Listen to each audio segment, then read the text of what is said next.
ఈ వేళలో నీవు ఏం చేస్తూ ఉంటావో అనుకుంటూ ఉంటాను ప్రతి నిమిషము నేను.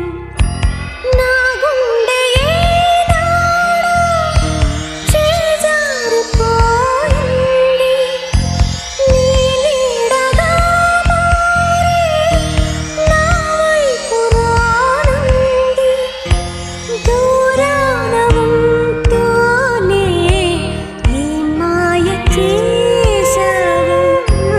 ఈ వేళలో నీవు ఏం చేస్తూ